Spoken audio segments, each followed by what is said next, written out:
Halo teman-teman, kami akan membawakan materi ke-8 untuk mata kuliah akuntansi perpajakan. Topik yang akan kita bahas adalah persediaan. Di dalam topik ini, kita akan mempelajari lagi persediaan yang telah kita dapatkan di Peng Akun dan AKM. Bedanya, di sini ditambahkan aspek perpajakannya. 7 subtema yang akan kita pelajari adalah persediaan menurut akuntansi yang diatur dalam PSAK, persediaan menurut perpajakan, pengukuran dan pengakuan persediaan, sistem pencatatan persediaan, metode penilaian persediaan, pencatatan persediaan, dan penyajian persediaan dalam laporan keuangan. Nah, apa sih persediaan? Secara sederhana, persediaan menurut PSAK nomor 14 adalah aset tersedia untuk dijual dalam kegiatan bisnis, aset dalam proses produksi untuk penjualan, aset dalam bentuk bahan atau perlengkapan untuk digunakan dalam proses produksi atau pemberian jasa. Jenis-jenis persediaan untuk perusahaan dagang adalah barang dagangan dan barang konsinyasi. Sedangkan untuk jenis-jenis persediaan pada perusahaan manufaktur lebih beragam lagi, yakni bahan baku dan bahan penolong, bahan dalam proses, barang jadi, barang dalam perjalanan, serta barang konsinyasi. Untuk persediaan terkait hak pemilikan barang sesuai penyerahan saat transaksi terdiri atas dua, yakni barang dalam perjalanan dan barang titipan.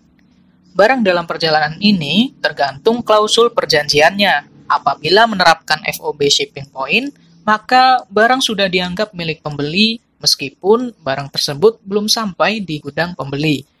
Apabila menerapkan FOB destination, barang tersebut dicatat sebagai persediaan apabila telah sampai di gudang pembeli. Sedangkan barang titipan ini sudah fix milik pihak yang menitipkan ya, teman-teman. Untuk persediaan menurut perpajakan, karena tidak diatur secara khusus dalam Undang-Undang Perpajakan yang berlaku, maka definisi persediaan mengikuti yang diatur dalam PSAK. Hanya saja ada beberapa hal yang perlu diperhatikan, yakni untuk pengakuan atau pengukuran, sistem pencatatan, dan metode penilaian. Pengukuran persediaan dalam akuntansi komersial harus diukur menggunakan mana yang lebih rendah, antara biaya dan nilai realisasi neto. Nilai realisasi neto adalah estimasi harga jual dikurangi estimasi biaya penyelesaian dan biaya untuk membuat penjualan. Biaya persediaan sendiri terdiri dari 3 hal. Yang pertama, biaya pembelian, yakni seluruh biaya untuk memperoleh barang, seperti harga beli, bea impor dan pajak lainnya yang tidak dapat ditagih lagi oleh entitas ke otoritas pajak, biaya pengangkutan, biaya penanganan, dan biaya lainnya yang dapat diatribusikan langsung, dikurangi diskon, rabat, dan sejenisnya. Yang kedua, biaya konversi, yakni biaya untuk mengolah barang mentah menjadi barang jadi, misalnya biaya tenaga kerja, biaya overhead produksi, dan lain-lain. Yang ketiga, biaya lain, yakni biaya pendukung agar persediaan berada di kondisi dan lokasi saat ini, misalnya biaya perancangan produk untuk pelanggan tertentu sebagai biaya persediaan. Estimasi nilai realisasi neto didasarkan pada bukti andal, yaitu fluktuasi harga, biaya langsung, tujuan pengadaan. Nilai persediaan biasanya dihitung secara terpisah untuk setiap unit persediaan. Persediaan mungkin lebih sesuai jika dihitung terhadap kelompok yang serupa atau berkaitan. Praktik penurunan nilai persediaan nilai realisasi neto biasanya dikarenakan persediaan rusak, seluruh atau sebagian persediaan telah usang, harga jualnya telah menurun, estimasi biaya penyelesaian atau estimasi biaya untuk membuat penjualan telah meningkat. Biasanya, kita mencatat penurunan nilai perolehan ini sebagai kerugian, dengan jurnal penyesuaian sebagai berikut. Maka harus dikoreksi fiskal positif apabila alasan penurunan nilai bersifat estimasi dan belum terjadi. Pengakuan persediaan sebagai beban. Sesuai pasal 10 ayat 6 Undang-Undang PPH, jumlah yang dapat diakui adalah nilai perolehannya. Untuk nilai tercatat persediaan, diakui sebagai beban pada periode diakuinya pendapatan atas penjualan. Tidak perlu dilakukan koreksi fiskal. Seperti yang telah dijelaskan sebelumnya, untuk kerugian penurunan nilai diakui sebagai beban pada periode terjadinya penurunan nilai. Perlu dilakukan koreksi fiskal positif karena alasan penurunan nilai bersifat estimasi dan belum terjadi. Nah, apabila di kemudian hari terdapat pemulihan karena peningkatan kembali nilai realisasi neto, diakui sebagai pengurang beban persediaan pada periode terjadinya pemulihan. Perlu dilakukan koreksi fiskal negatif apabila saat penurunan nilai telah dilakukan koreksi positif. Selanjutnya, kita akan membahas subtema mengenai sistem pencatatan persediaan. Pencatatan persediaan dapat dilakukan dengan sistem perpetual dan sistem periodik. Kalau menggunakan sistem perpetual, segala perubahan dalam aset persediaan dicatat secara berkala, termasuk pengurangannya. Jadi, kita punya kontrol sendiri atas jumlah aset persediaan dan tidak bergantung pada stok opname akhir periode. Nah, kalau menggunakan sistem periodik, penghitungan persediaan dilakukan nanti di akhir dengan stok opname. Sehingga tidak ada jurnal harga pokok persediaan setiap ada arus persediaan, melainkan nanti di akhir tahun dihitung dengan rumus harga pokok persediaan sama dengan persediaan awal ditambah pembelian dikurangi persediaan akhir. Jurnalnya adalah sebagai berikut.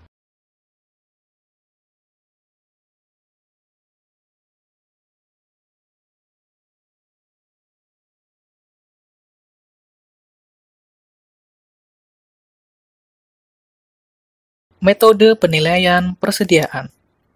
Terdapat 3 metode penilaian persediaan, yaitu FIFO, Average, dan LIFO.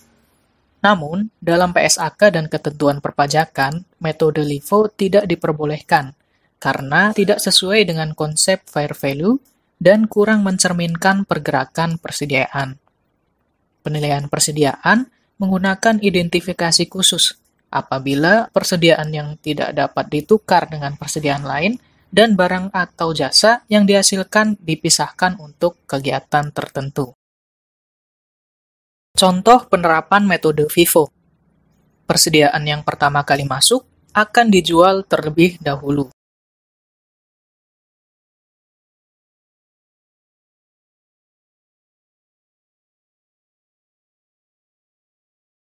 Contoh penerapan metode average.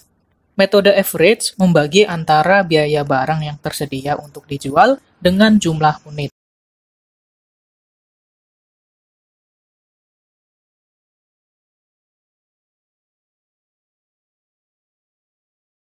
Contoh penerapan metode LIFO.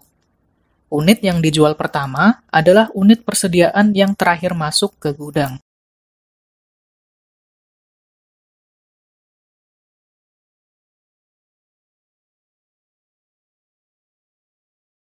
Perbandingan antara metode FIFO, LIFO, average. Ketiga metode tersebut menghasilkan laba bersih yang berbeda. Metode LIFO selalu memberikan laba yang paling kecil, karena harga pokok penjualannya berdasarkan harga persediaan terbaru, yang biasanya lebih tinggi dari persediaan lama. Penyajian persediaan pada laporan keuangan. Dalam laporan keuangan yang disajikan oleh perusahaan, terdapat pengakuan penurunan nilai persediaan dan pemulihan akibat penurunan sebelumnya. Yang perlu diperhatikan adalah penurunan nilai persediaan tidak dapat dibebankan secara fiskal sehingga dilakukan koreksi fiskal positif. Sebaliknya, kenaikan nilai persediaan akibat dari pemulihan nilai seharusnya dikoreksi fiskal negatif. Pengaruh kesalahan persediaan pada laporan keuangan. Kesalahan dalam persediaan akan memengaruhi neraca dan laporan laba rugi. Penyebab terjadinya kesalahan persediaan adalah kesalahan penghitungan persediaan fisik, kesalahan penetapan biaya pada persediaan, kesalahan memasukkan atau mengeluarkan persediaan dalam perjalanan dalam penghitungan persediaan, kesalahan memasukkan atau mengeluarkan persediaan konsinyasi dalam penghitungan persediaan. Kesalahan persediaan pada inventory in transit. Pergantian kepemilikan persediaan ditentukan dalam ketentuan pengiriman. Penjualan dengan ketentuan FOB shipping point, maka kepemilikan barang berpindah ke pembeli saat pengiriman. Penjualan dengan ketentuan FOB destination, maka kepemilikan barang berpindah ke pembeli saat barang diterima. Kesalahan persediaan pada persediaan konsinyasi. Konsignor atau yang menyerahkan barang mempertahankan hak milik sampai persediaan yang dikirimkan kepada konsignee atau penerima barang terjual. Persediaan yang belum terjual di akhir tahun adalah milik konsignor, walaupun secara fisik berada pada konsignee. Pengaruh kesalahan persediaan pada laporan laba rugi periode berjalan. Jika inventory awal understated, maka cost of merchandise sold akan understated, yang menyebabkan gross profit dan net income akan overstated. Begitu pula sebaliknya jika inventory awal overstated. Lain halnya jika inventory akhir understated, maka cost of merchandise sold akan overstated yang menyebabkan gross profit dan net income akan understated.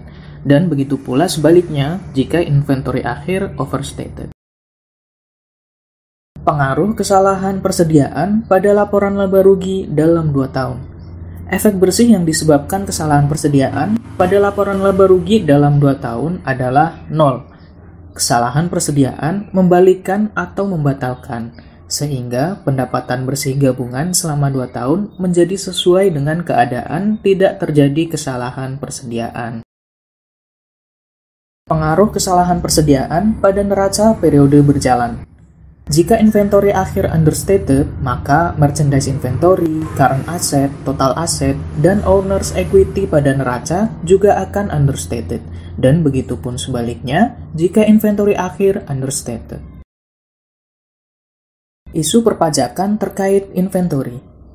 Apakah penilaian persediaan menurut entitas menggunakan metode cost, market, atau COMVIL? Sedangkan dalam perpajakan hanya diperbolehkan menggunakan metode cost.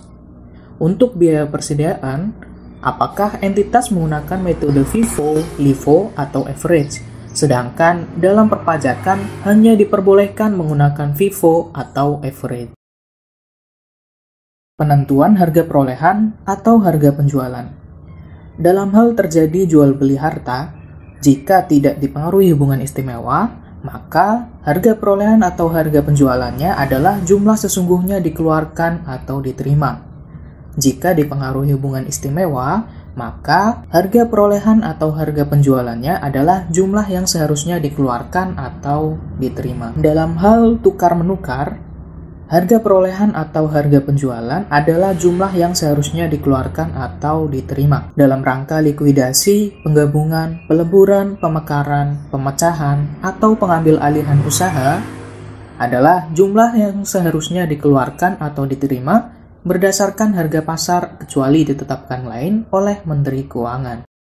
Pengalihan harta yang memenuhi pasal 4 ayat 3 huruf A dan B, dasar penilaian bagi yang menerima adalah sama dengan nilai sisa buku dari pihak yang mengalihkan atau nilai yang ditetapkan Direktur Jenderal Pajak. Pengalihan harta yang tidak memenuhi pasal 4 ayat 3 huruf A, dasar penilaian bagi yang menerima adalah sama dengan nilai pasar dari harta tersebut. Pengalihan harta sebagaimana dimaksud pasal 4 ayat 3 huruf C, dasar penilaian bagi badan yang menerima adalah sama dengan nilai pasar dari harta tersebut.